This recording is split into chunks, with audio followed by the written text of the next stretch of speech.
This is a video primarily for people who follow financial astrology techniques or you own timing solution software.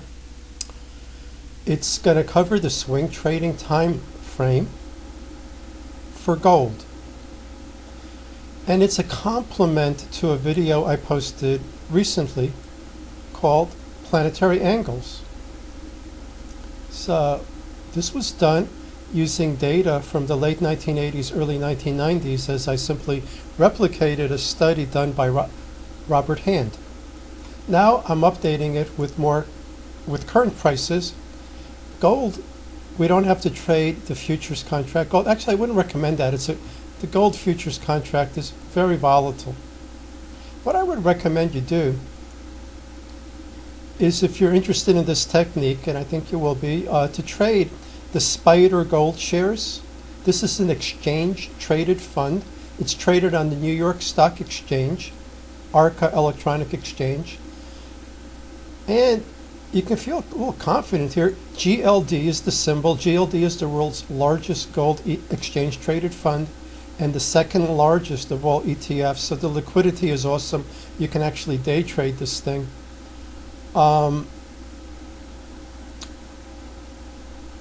You can certainly just key, if you simply just key in GLD into Google or Bing, you'll get the Spider webpage where you can learn all about it. Now, one thing I want to mention also, as we're going to start our analysis now, is gold is one of the easier markets to analyze using either financial astrology or market geometry. Now, I didn't say it's an easy market. I said easier in relative comparison to other markets, because the price of gold, only a portion of the price of gold is basis its industrial usage.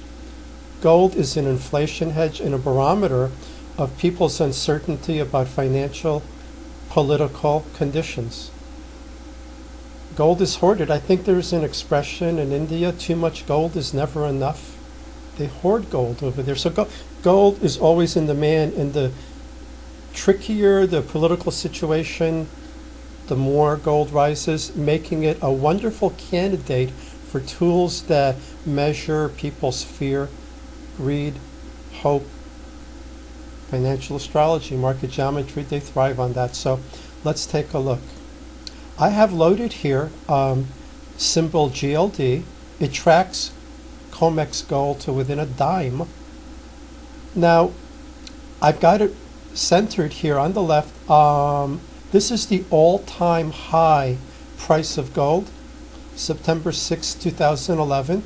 You could say the momentum high would be August 22nd, and if you're just looking at the number, the all-time high, September 6th. So we're going to employ our technique now that we looked at in the Planetary Angles video. We're going to, this icon right here, deploy a planetary fan to the all-time high date. Now, I don't know if you can see this, so I'll just read off what I'm doing. You want sun, either geo or helio. You want this to be set 1 degree equals, this is critical, 1 degree equals 10 cents, 0.1. Mirror, we only need harmonics 1, 2, and 3. And to make it easier to see, let me make it, there you go. First, before we get into the other techniques, let me put it on top there first. There you go. That looks just right. Okay, so we can see that it's, by itself, it's not that awesome looking, it's just okay. It's some kind of support resistance. By itself, you can't do a whole lot with this. As we go across here, you can see that actually, in point of fact, it is acting as the first harmonic is acting as a very good quality resistance level, as if it were a trend line. One false breakout and crawled right back in.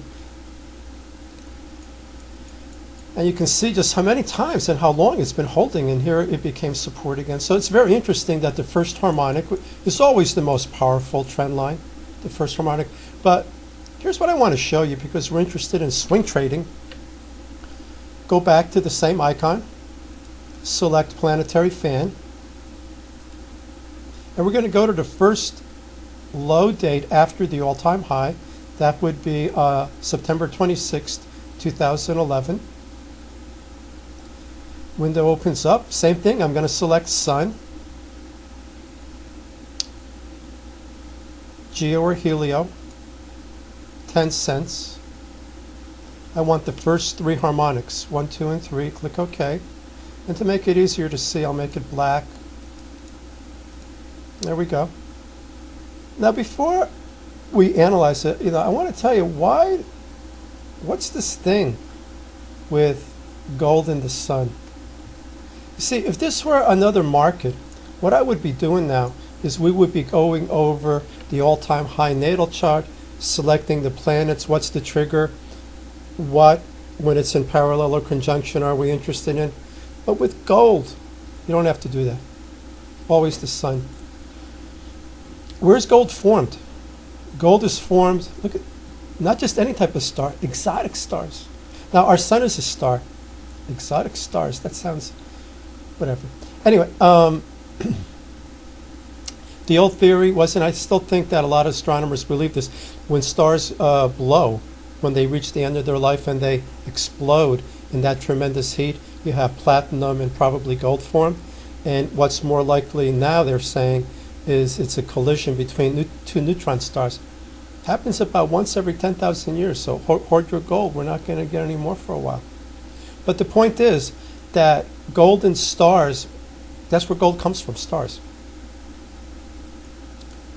Let's look at these intersects. The very first intersect of these sun planetary angles is right there. Now, that's good. This is a very good thing. You couldn't possibly look at this and say, well, I don't know if that's a good thing. This is a very good thing. The second intersect, not so much. Life sucks. But anyway, look at the third intersect. That's a very good thing. We got the exact bar there. Now look at this intersect over here. That's also very, very good. This is good. This is good. It's all good. But look at this. This is better than good. This is awesome because it's also on a sun line. See, the sun lines are working here. If you don't know what I mean,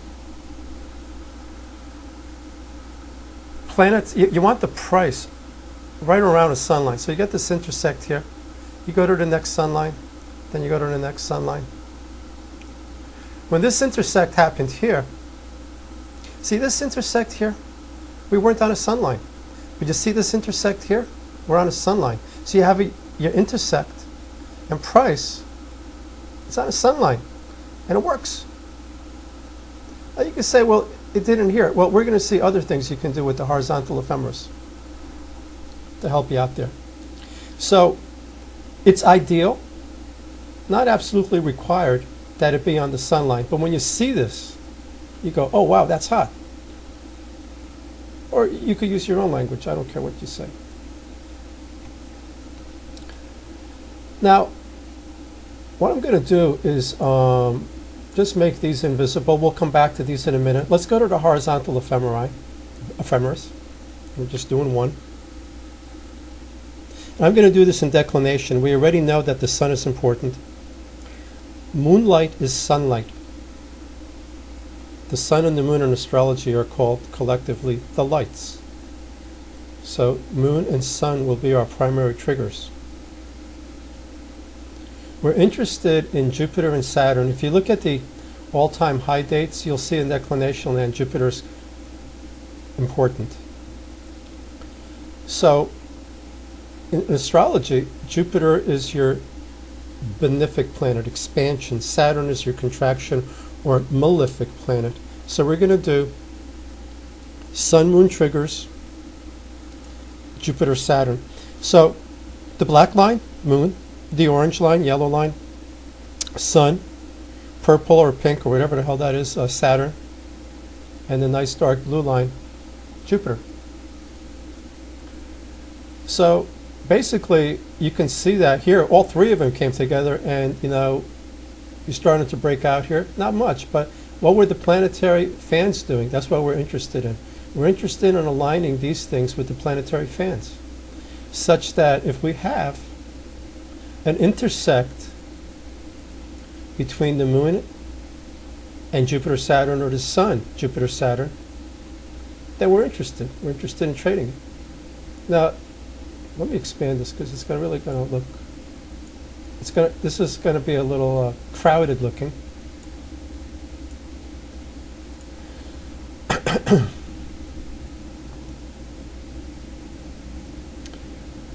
So when you get within a day of each other, you know, you're looking for these intersects right here. See, there's an intersect right here. And there's this, and there's your swing. There's your swing. Here's your intersect of two planetary sun angles. Here's your intersect moon declination with Saturn. And there's your swing. Here's moon, Jupiter. Here's two planetary sun angles.